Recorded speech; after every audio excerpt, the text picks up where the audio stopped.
السلام عليكم ورحمة الله وبركاته. ازيكم يا حبايب قلبي؟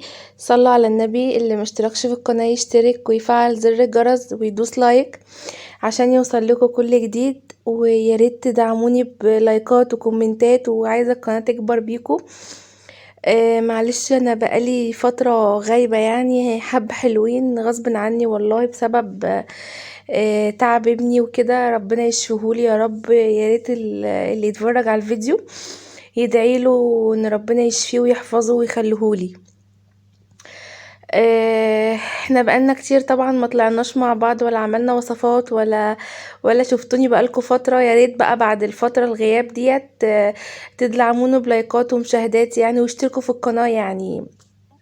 النهاردة هنعمل، معلش يمكن يكون متوترة شوية او متضايقة شوية، بس عشان ابني تعبان، معلش والله غصب عني، استحملوني.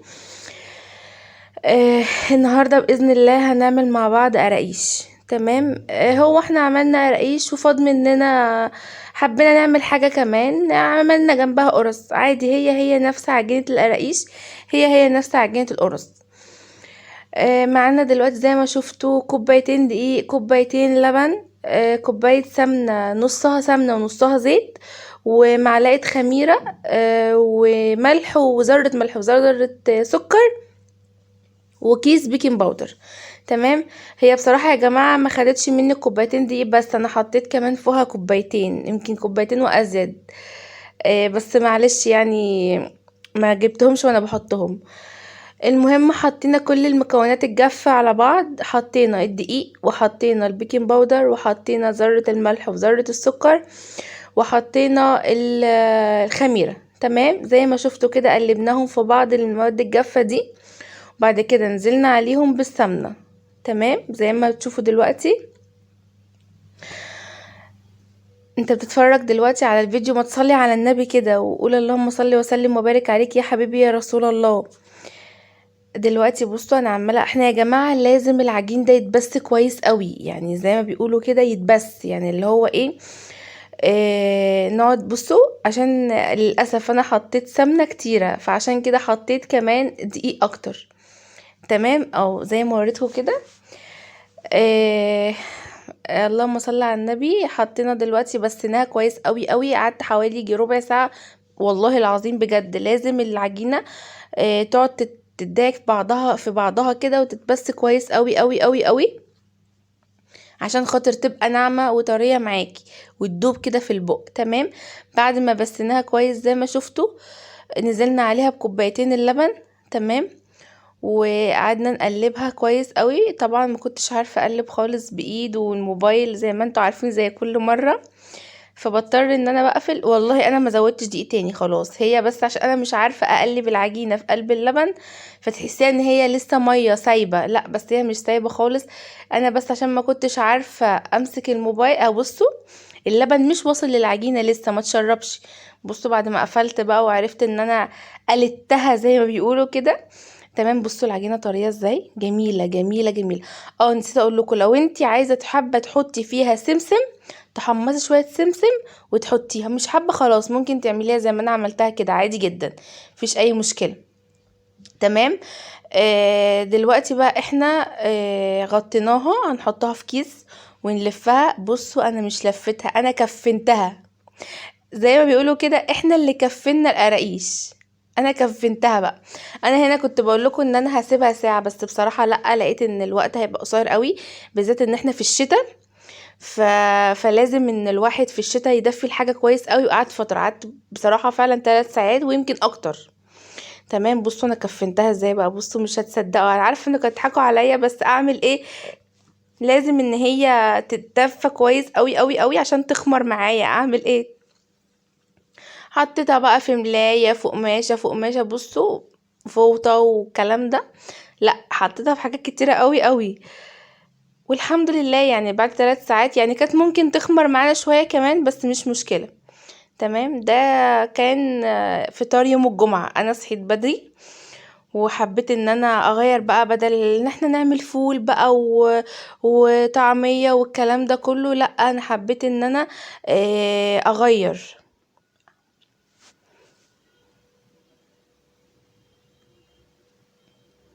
بصوا بقى، فوطة في فوطة في قماشة في الكلام ده كله كتير قوي. ما انا بقولكوا احنا اللي كفلنا القراقيش، كفلناها. بصوا يا جماعة، انا بعمل حاجات زي ما كأني بعملها في بيتي، محدش يقولي انتي مثلا حاجاتك قديمة او انتي بتعملي حاجات مش اللي هي قناتك تكبر بيها. انا بعمل حاجات مش مستنية حاجة من حد. انا بعمل ان انا يعني انا معاكم، ان هي انا نفسي ربنا يكرمني بيها وتبقى مدخل رزق ليا. بس والله جت ما جاتش دي من عند ربنا، ما فيش اي مشكلة، ربنا مش رايد، عادي. انا ربنا برضو بيقول لك اسعى وانا اسعى معاك. تمام. بصوا بقى ما شاء الله بعد ما عملناها بقت حلوة وطرية ازاي وما شاء الله خمرت، كانت ريحتها بقت جميلة. تمام. قعدنا بقى، طلعتها كمان من الكيس، والله العظيم كانت تحفة قوي وكانت ريحتها حلوة قوي، خلاص كانت خمرت. تمام كده.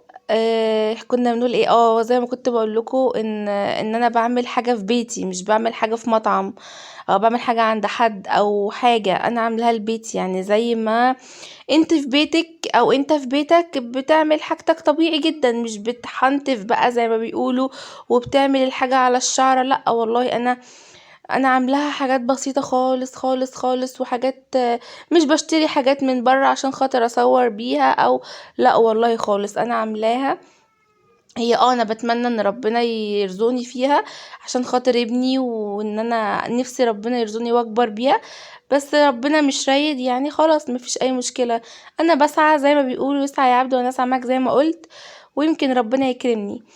المهم محدش يدخل يعني يقول لي ان اللي انت عاملاه دوت، او انت مثلا ايه الطاسه بتاعتك اللي انت بتقلي فيها الحاجه دي ده عامله ازاي، او شوفي انت كنت مغطيه الحاجه بقماش ايه. ولا عادي، انا عادي جدا. انا قابله انتقاداتكم وقابله كل حاجه، وزي ما بيقول الواحد عشان يكبر لازم هيقابل حاجات قدامه كتير قوي قوي قوي. هتضايقه وهتزعله، ما فيش مشكله. كل واحد بيبان حسب تربيته وحسب بيئته. المهم نرجع لموضوعنا. زي ما شفتوا العجينه ما شاء الله كانت خمرت اهي.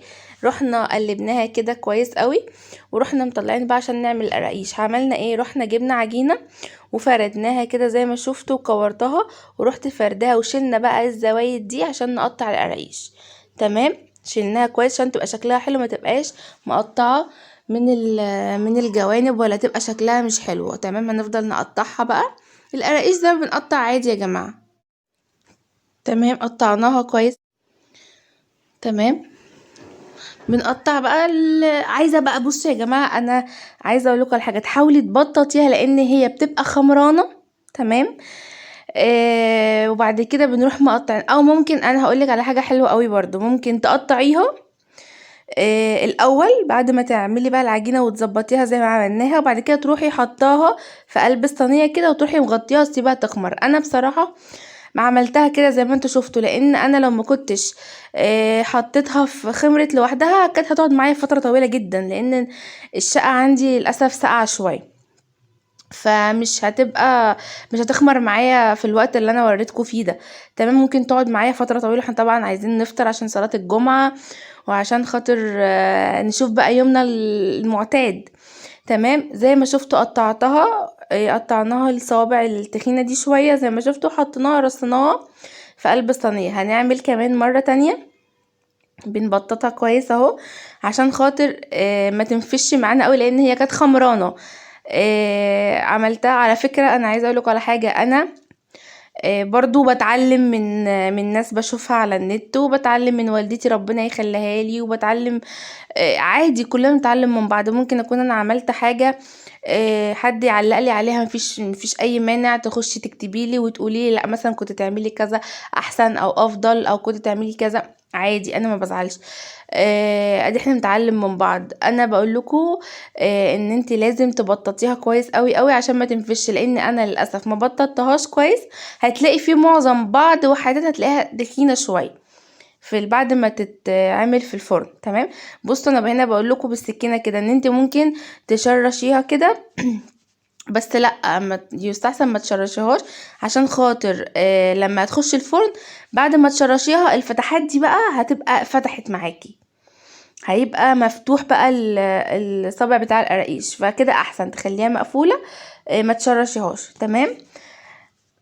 كنت بقول لكم ان احنا ترفعوا الصابع تبططوه يعني، عشان خاطر ما ينفش، لاني انا ما بططوش كويس قوي. عشان خاطر كده نفش مني شويه. وزي ما قلت لكم والله انا غصب عني مرتبكه شويه عشان خاطر بس ابني، وكانت عقلي مش فيا، بس الحمد لله. تمام كده دلوقتي بقول لكم احنا خلصنا. تمام. عملت كمان صينيه بعدها. طبعا احنا ما بنلزقش عشان تاخد مساحه. تمام.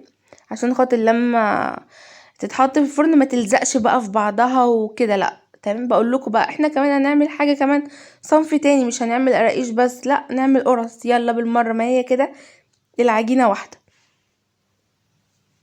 طبعا